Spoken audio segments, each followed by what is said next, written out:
Hi there, welcome to the Fierce Factor podcast. I'm your host, Kaeli Lindholm. And I think it's time for us women to shift the conversation in business and step into our feminine leadership to do the most iconic work the aesthetic industry has ever seen. Each week, I'll be bringing a powerful dose of strategy, sarcasm, solutions, and sass that will rev up your creativity and ignite your brilliance as you link arms with me along our shared path of personal and professional growth in 20 minutes or less. Let's go. Thanks for joining today. Welcome to episode 16 of the Fierce Factor podcast, How to Get Your Team to Read Your Mind. I have a feeling this is going to be a very popular episode because if I know you high achieving, fierce boss leader, you are making a lot of decisions and probably experiencing what a lot of our clients consider decision fatigue.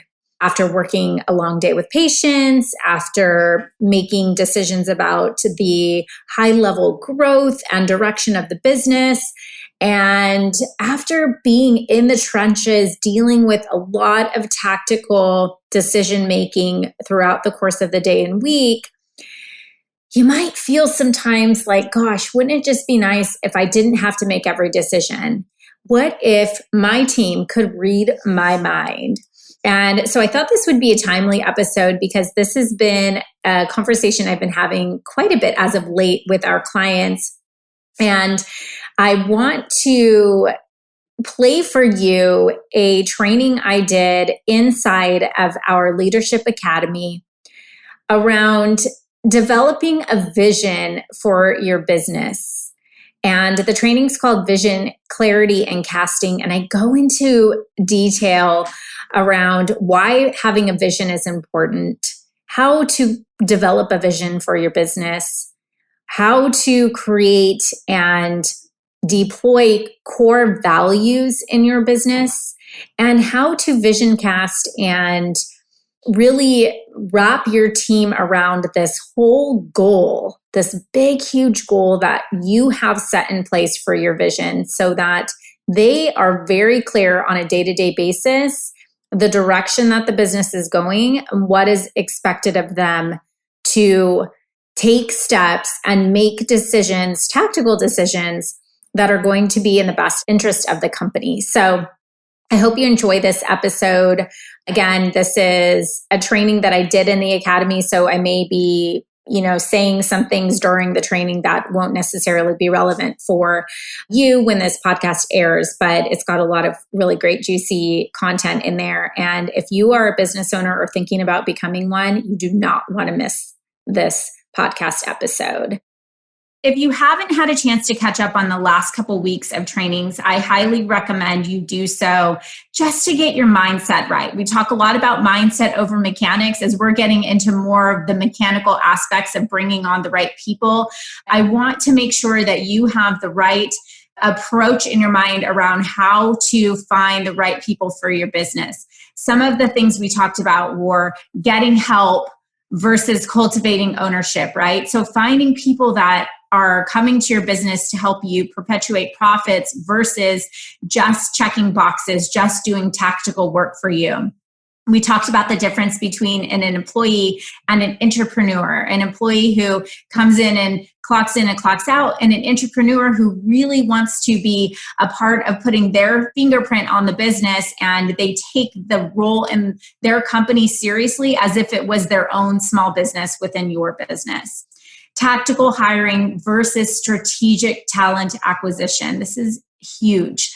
So if you're just hiring for tactical reasons, you are missing a huge opportunity to bring on talent that is going to drive and propel your business forward.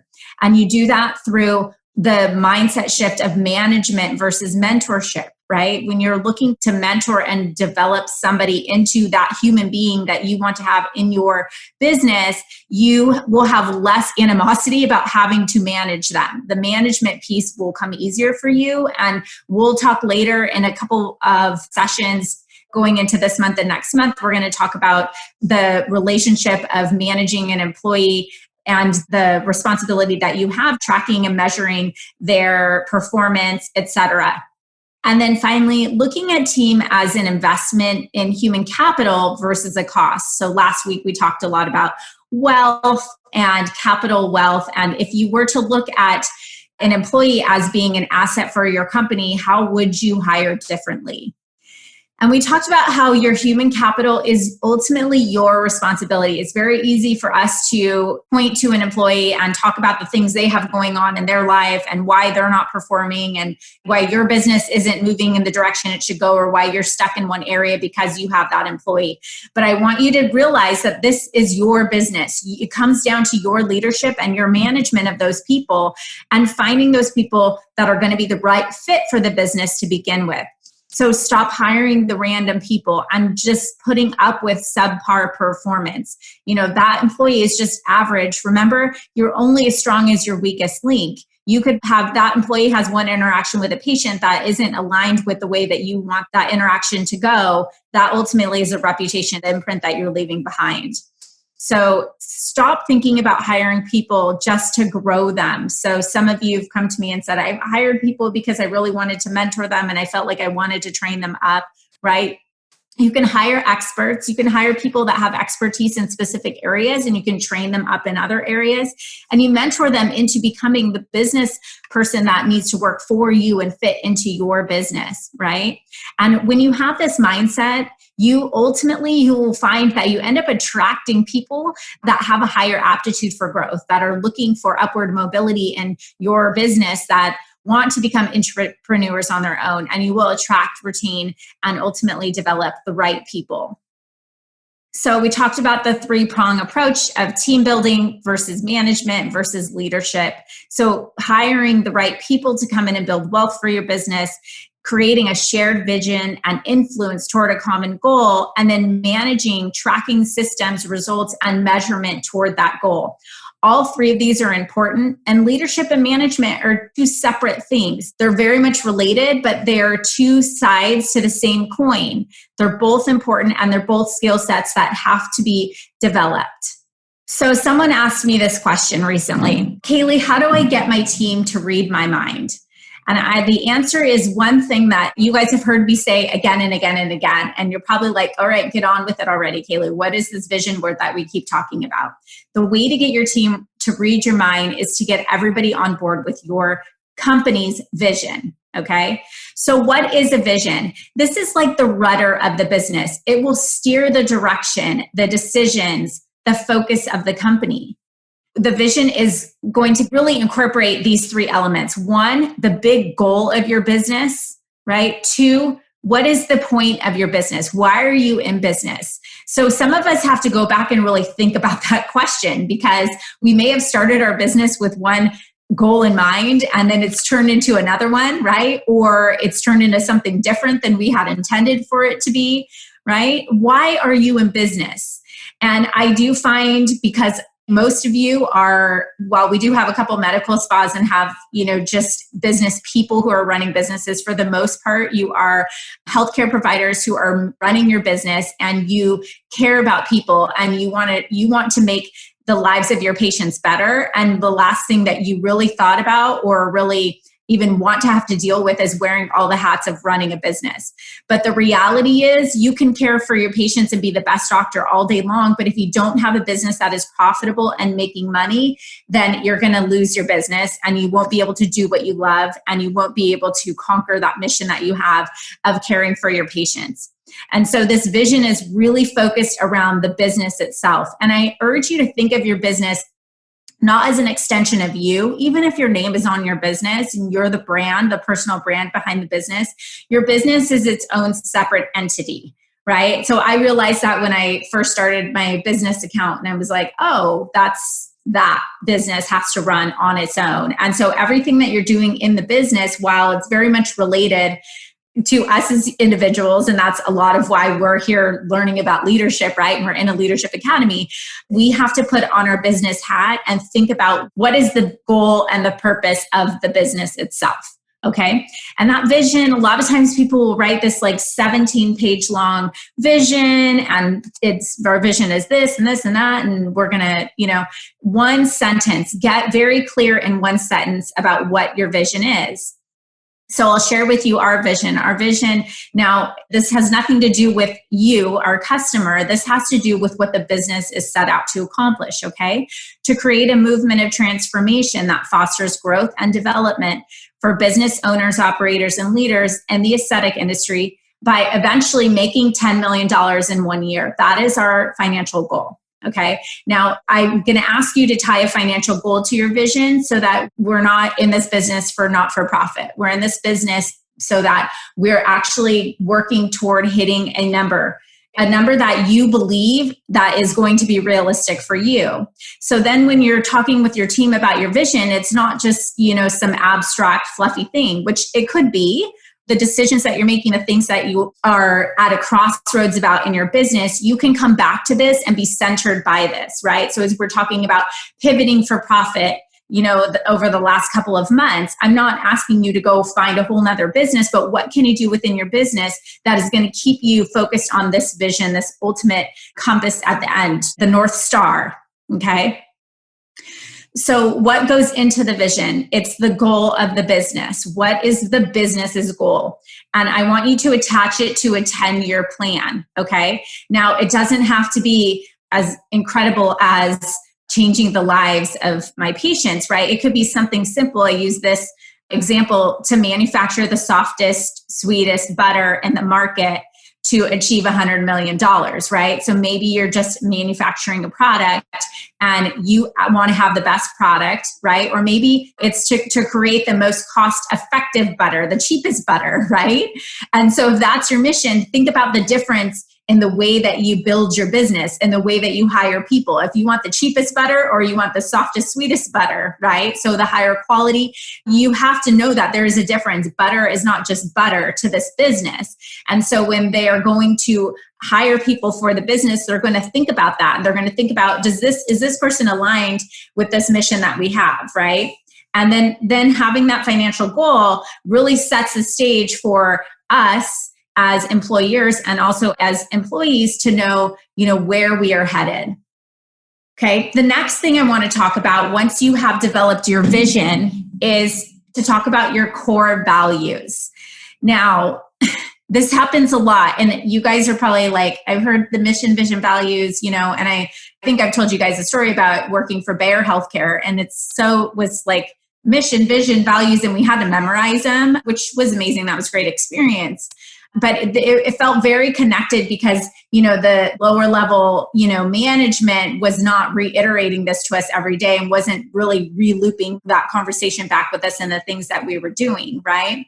Now, a lot of times when we talk about core values, a business will wait until they have 200 employees and then they'll call me, to come and consult with them and say, Kaeli, come tell us what our values are. We need to get this team on track. Like we have now 50 salespeople out there and they don't really understand our values, the values of the company. And will you come and tell us what our values should be? Nobody can tell you what your values are, right? Only you can decide because you are the heart of your business. When you think about your values, I want you to think about really, what are 3 things that you value in the people that you hire? Okay.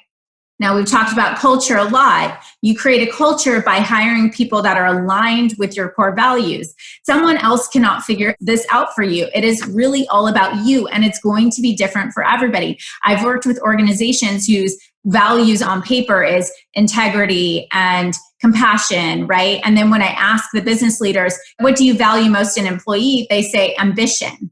You cannot hire somebody who with integrity and compassion and expect them to be ambitious, right? This is a conversation that needs to happen early on. And it has to come from you as the person running the business to really think about what your value system is in those people, right? The other thing I want to emphasize is that core values are not goals. Like we're working toward that value, right? They're not something that is a goal that you're going to achieve. It's something that you already are. So here's a few questions that you can ask yourself to really understand what your values are. 1, what are the 3 most important things you want in an employee? 2, what do you value in an employee? And 3, what don't you want in an employee? And I think that that's an important part too, so that you can really even start with, perhaps you have employees and you just know, I don't want this, right? And that's okay. You can work back from that, right? So like, I don't want someone who's apathetic. What's the opposite of that, right? Or I don't want someone who doesn't care about our compliance, right? And so you want some, perhaps then that's your core value. So I want you to do this exercise. And when you're going through this work later, and I'm going to try to wrap up a little bit early to save you guys some time in this 1-hour block to go through and start working through this in a quiet space, describe your absolute favorite employee of all time. Why are they your favorite, and what are their most important attributes? And I actually did this with a girlfriend, and I just started talking, and she kind of took some notes on what stood out and what she heard. You could even put it into the notes in your phone and talk if you'd rather do that than write. But it is a really valuable exercise, and actually you might surprise yourself, or you may find yourself repeating certain words quite a bit, and you realize, wow, that is something that is really important to me. So when I went through this exercise, these are the 3 core values we came up for my company. One of them is all in. And what I mean by all in is that no matter what is going on, and I've used this term with my team quite a bit, they are just all into our vision, to the project at hand. They are entrenching themselves in it. They are like all hands on deck. They are all in for helping each other out. They're just all in, not like a little bit in, not maybe going to do that when I have time, but they're just all in. Second is constantly challenging ourselves. So growing and learning new skills. So my team, you can tell that a couple of my team members, and you can ask them. I'm constantly having them challenge themselves, and I'm challenging myself every day. I literally every day ask myself, what did I challenge myself to do out of my comfort zone today? That is something that is extremely important to me. And that is important to me in an employee that's on our team. And then ultimately to have fun. Because if we're not having fun, I don't want to be here, right? I want to be in an environment every single day where I get to laugh and smile and have a good time, and we can be lighthearted, because it can be stressful. So if I'm hiring somebody who just isn't someone who can laugh and have a good time and kind of not take themselves too seriously, they're just not going to be a good fit. And I will tell you that these value systems, ironically, and I don't think it's that ironic, by the way, they really become full circle, because these are values that we expect in the clients we work with as well. This is how we treat our clients. And so these values that we have, it's not integrity, although that's important. I would expect everybody to operate with a level of integrity. And I do hire people that I believe live their lives with integrity. And that is a beautiful word and a beautiful thing. But for me, when I am describing and thinking about that individual that's really going to make me happy, they are all in. They're constantly wanting to grow and develop and learn new skills, and they want to have fun. So when you're developing your company values, here's a checklist of 4 things that you really should be thinking about. So we want to think about that our values are focused on the employee, not the customers, okay? So thinking again about that employee who I want, not what do I value in a partner in life, or husband or wife. I want those values to be focused on an employee. They should be based on what I want the most in an employee, and they should be shared with employees. So the employees should know what those values are, and they should be reviewed at least quarterly. So we'll go through this when we talk about performance reviews, but this should be a part of the conversation. How have you lived up to the values that we have as a business? When you hire and hold people accountable to these core values, then everybody's on the same page, right? So like my team knows we're all in. And if they're not all in on a project, I'm going to have a question. Like, what's up? Why aren't you all in on this? What's going on? And we can diagnose this, but everybody's on the same page. Now, I want you to think about this. Whenever we let somebody go, it's because they're not working to our core values. And that is regardless if you've told them that or not. Because what happens is we're sitting here in our mind like, why are they doing that? Why didn't they do that? Why aren't they all in? Why aren't they having fun? Why are they always in a bad mood? Why aren't they pushing themselves, right? You're thinking that in your head, but so they may have no idea that this is something that's important to you, right? That this is your core value system, but you're going to end up letting them go because they're not fulfilling the things that make them the employee that's the right fit for the company. So next I want to talk about, this is like literally one of the best things I've ever done for my business, is to develop a cultural manifesto. And I do this with I do this with all of my clients, and many of you already have created your cultural manifesto. And this is basically where you take your vision and your values and you create a description of what your business is all about. This is like the Bible of my business, right? So this is how we work around here. This is what we expect from you. When this happens, this is how we respond, right? If you guys want to see a copy of my company's manifesto, let me know. I'd be happy to send it to you. But it is something basically pulling together all of the elements of what we've talked about, to include some of your own personal goals, of course, but more around the business, so that that manifesto is going to go out along with a job description, or at least an offer letter, to every single employee that comes in. It may be something that you even read, and it should be realistic about your company, right? So they know when you come into our business, this is how we act around here, right? We like to have fun. Like if we go all in, we're on a mission to transform and make impact and breakthroughs in people's lives, and they're like, all this does not sound like up my alley, then we know that. Then it really doesn't matter, all these tactical skills that they have are irrelevant because they're not going to fit in with the company. And so this is a very important tool and a project that I'm going to ask you to do if you haven't already created one for me. If you have, I want you to go back and reevaluate, go back through these last sessions and really think about, did what you write in your manifesto, does it still resonate for you, right? Does your vision have a financial goal attached to it? And you may or may not want to outwardly share that goal, in your job description with prospective employees, but that's something that I do highly recommend you share with your internal team and have conversations about how you guys are going to get to that goal.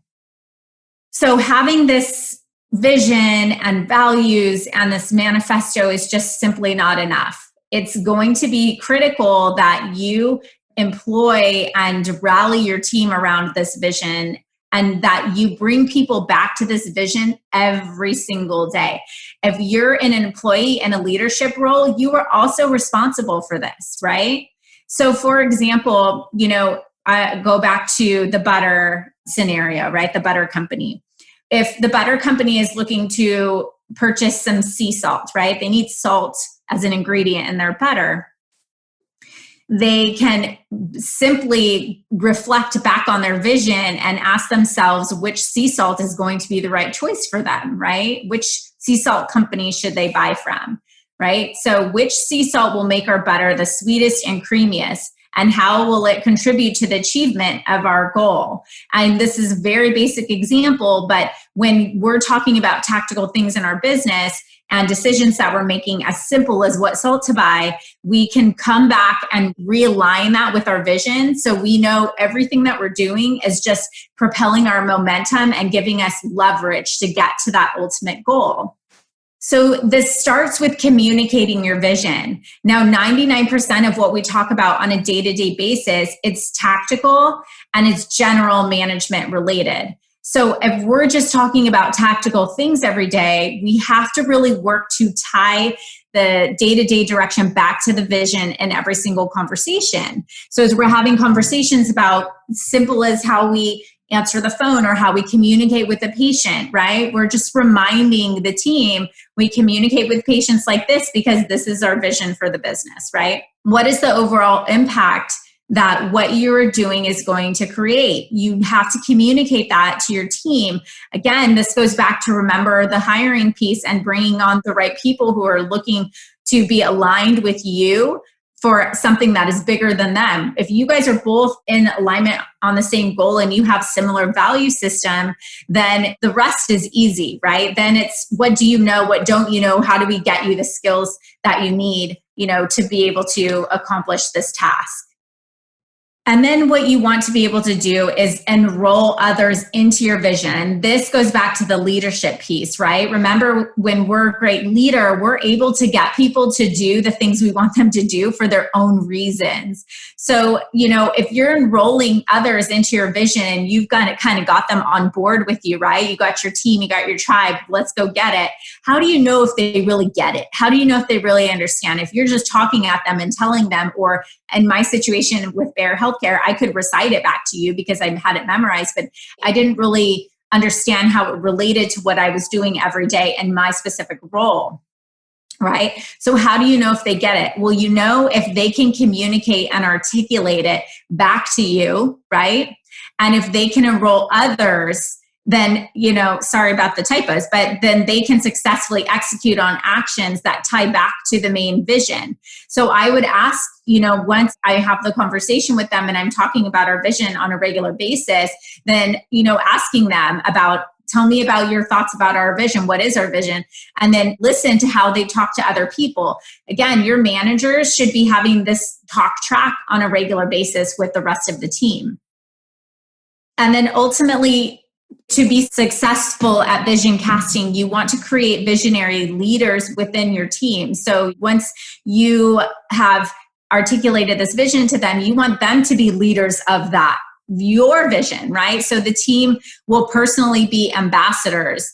Remember, you have an internal and an external audience. You don't operate in a vacuum. It's not just them. It's not, we need to know our little vision and that's it.